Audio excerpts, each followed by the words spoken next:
What's up, everybody? Welcome to the latest edition of the Stephen A. Smith Show, coming at you courtesy of SiriusXM, Mad Dog Sports Radio, Channel 82. The number to call up, as always, is 888-MAD-DOG-6. That's 888-MAD-DOG-6, 888-623-3646. And plus, you can always leave in your voicemail messages. I'll get to them eventually. SiriusXM.com/GetSerious. That's SiriusXM.com/GetSerious. I hope y'all all had a wonderful weekend. I, myself, had a very, very nice weekend. I really, really did. I mean, the weather was beautiful. I was honored with a Lifetime Achievement Award, courtesy of Nancy Lieberman and her foundation. That award, to my, in all humility and sincerity, was presented to me surprisingly by the owner for the Dallas Cowboys, Jerry Jones. I cannot thank him enough for taking time out of his busy schedule and taking the time to bestow me with such a prestigious honor. I am really, really grateful from the bottom of my heart. Thank you very, very much, Jerry Jones. But that doesn't mean I can't talk about the Cowboys now. And that's not the deal we made. Did you see what happened to the Dallas Cowboys in Chi-Town yesterday afternoon? Because I got to admit, I felt sorry for my my Libra brother. I felt sorry. I reckon he's a bit miserable right now as we think about how the Dallas Cowboys got trampled. There's a lot of things to get into. We got to get into the Eagles and their improbable victory against the Los Angeles Rams. We got to get into the Houston Texans and what the hell is going on in H-Town. They're 0-3. How Daniel Jones, former quarterback for the New York Giants, en route to having his career over because he appeared to be so sorry, is now a star, elevating before our very eyes in Indianapolis. Because the Indianapolis Colts are undefeated at 3-0 on the season. The Green Bay Packers supposedly was going to walk around. They're going to walk through the NFL schedule. Micah Parsons and Rashawn Gary and the rest of the crew and their menacing defense and their ability to get at a quarterback. Excuse me, there was nobody in the NFL that could compare to that. Nobody. And they were going to knock off the Eagles and they were going to waltz to the Super Bowl because they were the best team in football, obviously, with this defense. Everybody forgot about Jordan Love in key moments. Everybody forgot about how he could act when the pressure mounted. Everybody forgot that the Cleveland Browns may very well have a big-time bona fide defense that none of us paid enough attention to. So there's a whole bunch of stories to get into. Hell, I might even bring up Cardi B and her new album that's going platinum in a day. Okay? And some of her other announcements like she's getting ready to have Stephon Diggs, baby. But we ain't going to get into all of that. Okay? I'm just stating facts. I ain't being judgmental in any way. I'm just pointing out that there's so much stuff to get into. And by the way, the part of the biggest news is that I'm here in Baltimore, Maryland. I'm right here in the house. Okay? I'm right here because tonight, Monday night, when the Baltimore Ravens take on the Detroit Lions, it is your boy's debut on Monday Night Countdown for ESPN. You see, I grew up with Howard Cosell as my idol. He's one of my idols.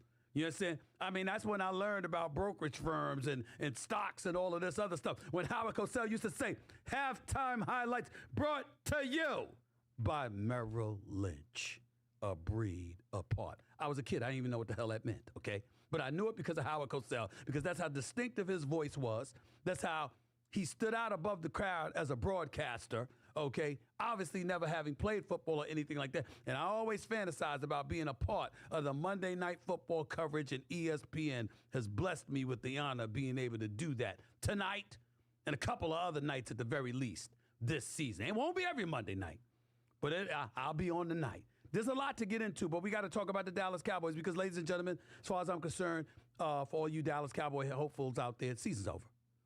Your defense is trash. It just has to be said, and we can't mince words. We can't wiggle our way around any of this stuff. The defense is trash. They're horrible. I mean, it was bad enough to see what the New York Giants did to them just last weekend when Malik Neighbors and Wan'Dale Robinson had a field day with the Dallas Cowboys secondary, and Russell Wilson looked like the second coming of Dan Marino, throwing for 450 yards and 3 touchdowns before losing to the Dallas Cowboys 40-37, courtesy of an ill-advised Hail Mary-style interception that he threw in targeting Neighbors. All right, that was intercepted by Dallas, and Dallas ended up winning because they got the best field goal kicker in football, and this guy, Brandon Aubrey. But that wasn't the case yesterday. When you look at the Dallas Cowboys, I can't even get to a point where I'm looking at the Dallas Cowboys offense because this defense is so horrible. What can you say? 4 sacks in 3 games? 4 sacks in 3 games. I mean, if ever it was mounting evidence about how much they miss Micah Parsons, it's now. It's now. Because I'm here to tell you something right now. They can't stop a cold. They can't stop the sniffles. It's that bad with the Dallas Cowboys defense. 4 sacks in 3 games? A secondary led by Trayvon Diggs. He's slipping, he's falling, he can't get up. You understand? Biting the line from DMX song slipping. I mean, this is what's happening to Trayvon Diggs. Adunze with a touchdown. Burton III with a touchdown. You got a guy in Caleb Williams right now. Ladies and gentlemen, this is the first half. I want y'all to make sure you understand this. This is the first half we're talking about with the Chicago Bears going up against the Dallas Cowboys. And this brother had about 5 throws, a 65-yarder, a 37-yarder, a 31-yarder.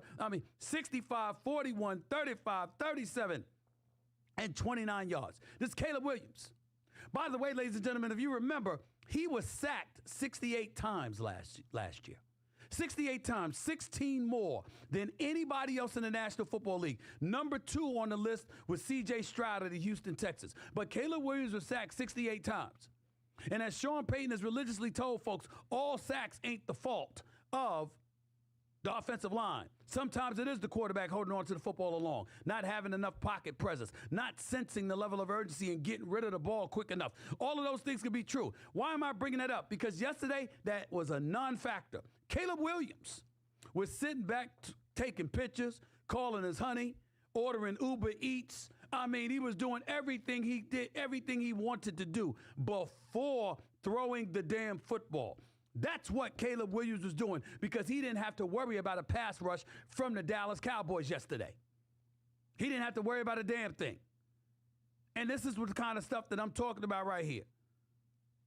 When he threw that 65-yard touchdown pass to Luther Burden III, it traveled 62.1 yards in the air. Longest completion in the NFL this season and the longest completion of Caleb Williams' career.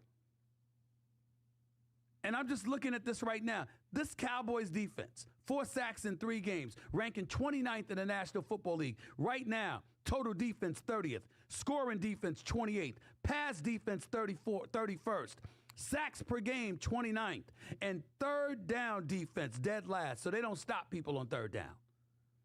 They don't stop people on third down. And by the way, speaking of the Bears, their running game, we all know it needs work. They were held to 87 yards and 29 carries, which is 3 yards per carry, with DeAndre Swift limited to 2.5 yards per rush on his 13 carries. Chicago don't have Jamal Gibbs and David Montgomery in their backfield for Ben Johnson like they did for him in Detroit. That much is true. They didn't need it yesterday. They didn't need it yesterday. And if you're Dak Prescott, and people, Cam Newton was on TV with me earlier this morning along with Dan Orlovsky, and they thought that I had lost my damn mind. But I'm going to say what I said to them. I'm going to say it to y'all audience right now. Let me tell you something that's really, really bothering me, and I'm not backing up from this. I want to know the name of the coach, whether it was Brian Schottenheimer, the head coach, or somebody else. I want to know who's responsible for giving CeeDee Lamb the ball out of the backfield on a running play. Ladies and gentlemen, all things are not created equal. All things are not equal. Okay? CeeDee Lamb ain't built that way. You got to remember, when you're running the football out of the backfield, you're encountering defensive linemen and linebackers before you see anybody else. When you're a wide receiver, most of the time you're dealing with cornerbacks and safeties. It's a bit different when you're coming out of the backfield running the damn football. CeeDee Lamb ain't built like that. I paid him $136 million. $136 million. If I'm Jerry Jones, I paid him as one of the top 3 paid receivers in all of football to catch the damn ball away from the line of scrimmage in the teeth of an opposing team's secondary. I didn't pay for him to be lined up behind the quarterback in the backfield, in the damn I formation, and I'm giving him the ball to run Through defenders, he got dragged down, hurt his ankle, wasn't really ready to go for the rest of the game, suffered from a high ankle sprain. There's an MRI that's scheduled for the day. We don't know what his status is going to be next week. He says he's going to be ready. He don't know. What if the MRI shows something different? What if it shows something different? Why would you take him, of all people, and put him in that position? He's not Debo Samuel. He's not one of those dudes.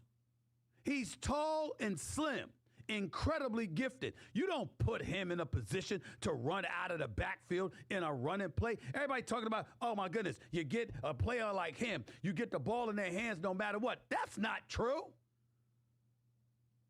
You get them the ball in places that are ideal for them to excel. Running out of the backfield ain't it. That ain't what CeeDee Lamb signed up for. Huge mistake on the part of the Dallas Cowboys because it neutralized them offensively. And it left Dak Prescott relying, on this cat from Pittsburgh.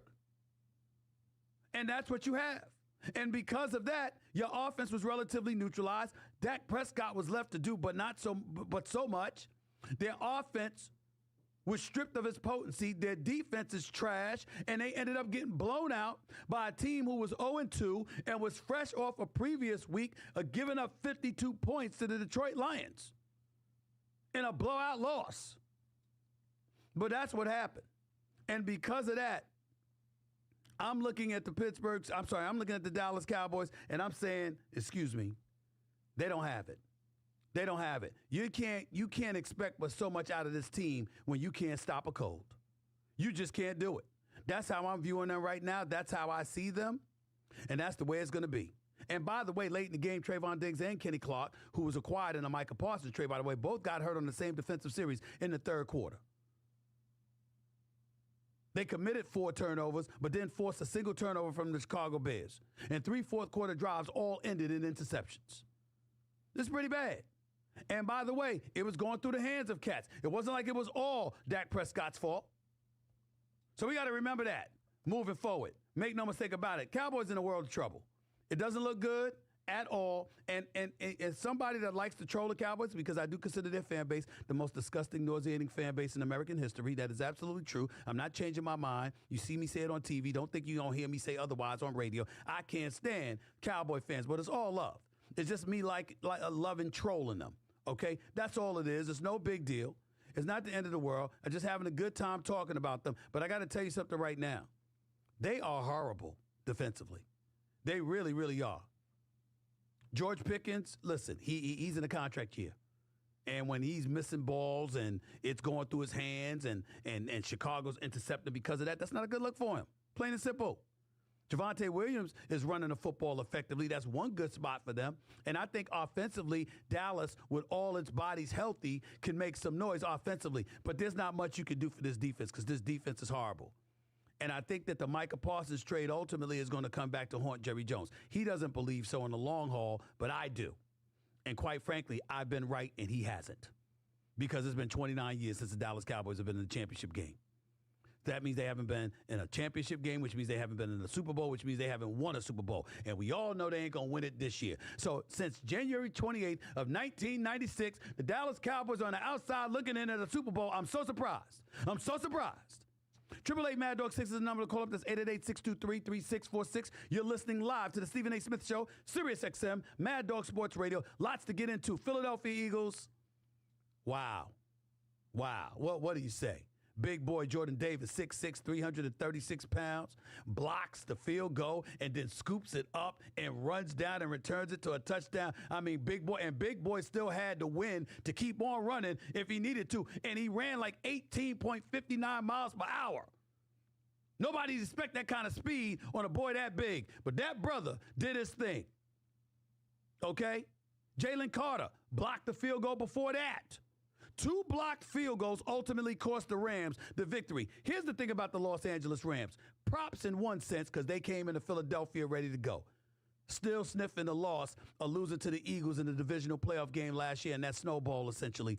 They came out there roaring. Even though Matthew Stafford threw an interception earlier, ultimately they scored 5 times in the first half. Beautiful throw from Stafford to Devontae Adams for that score. Major props then for that. Puka Nacua balled out all day yesterday. We get that part too, okay? And the Rams and Sean McVay going up against Vic Fangio, the defensive coordinator for the Philadelphia Eagles. Looked like he was schooling the Eagles defense, no doubt. But then something happened. And it's a person that we have to talk about, and his name is Jalen Hurts. I mean, did nothing in the first half. They ultimately are down 26-7 and look like they're on the verge of getting blown out the building. And what the hell happens? Jalen Hurts just turned it up. And by the way, mainly through A.J. Brown. Because this dude, this stud that is A.J. Brown for the Philadelphia Eagles, let me tell you something right now. I had no problem with some of the noise that he made post-game. Let me be very, very clear about that. When he was talking about how they need to get him the ball. They need to let him loose. They need to let the cats hunt because there's a lot of talent on the crew, and they're being held back. Well, they didn't do that in the second half, and Jalen Hurts, 2 3rd-and-10 conversions. Threw a touchdown to him, threw a touchdown to Devontae Smith, threw for 209 yards in the second half. Completed 71% of his passes in the second half. Rams seemed ill-equipped to do anything about it. And by the way, props to Nick Sirianni and the Eagles coaching staff, because Lane Johnson goes down with a neck injury. This cat, Matt Pryor, comes in there right tackle, can't block me, okay? Letting them get at Jalen Hurts. And what do? They benched him. They bring in Fred Johnson. After that, Jalen Hurts is secured the right tackle spot, and he starts slinging that football. And the Rams and Sean McVay, who we love, who's a brilliant coach, is known for getting cautious from time to time as games tighten. Settling for field goals on far too many occasions. And as a result, leaving points on the board.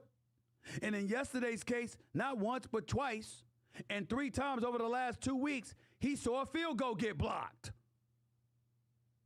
So we're looking at the Rams as the ideal #1 threat to the Philadelphia Eagles in the NFC. Obviously, that argument changes a little bit now. Some people might say that still. Some people might say Green Bay, but then Green Bay loses to Joe Flacco and a Cleveland Browns offense that could only register 13 points.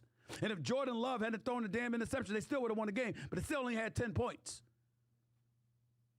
So now, who could you look at as the #1 threat to the Philadelphia Eagles in the NFC? You want me to tell you who it is? It may very well be the Tampa Bay Buccaneers. Baker Mayfield, Mike Evans, Chris Godwin, this cat Ibuka out of Ohio State, who's a stud. Tampa Bay got some weapons, y'all. Tampa Bay got some weapons. There's a whole bunch of stuff to get into right here on the Stephen A. Smith Show, Sirius XM, Mad Dog Sports Radio, 888 Mad Dog 6 is the number to call up. That's 888-623-3646. You are listening live to the Stephen A. Smith Show, Sirius XM, Mad Dog Sports Radio. I'll get into a whole boatload of NFL action going on. Props to Asia Wilson, WNBA MVP for a 4th time. Major props to her and what she's bringing to the table, even though they got spanked by the Fever last night right after she got the damn award. So that's something to touch on just for a second. Of course, Cardi B, yes, you say, what that got to do with sports? Well, pregnant with Stephon Diggs' kid. That's what she announced. And on top of it all, she had an album come out that went platinum in one day. Nothing to discuss there. It was just a mention on my part. Just showing y'all that, you know what? I'm a busy man in the world of sports. Even politics sometimes, to some point these days. But it still doesn't negate me knowing about some pop culture and entertainment. What can I say? I'm a Renaissance man. I mean, I don't think I am. But y'all can. Hold on to it. Stephen A. Smith Show coming your way. Sirius XM Mad Dog Sports Radio. Back with your calls and more in a minute.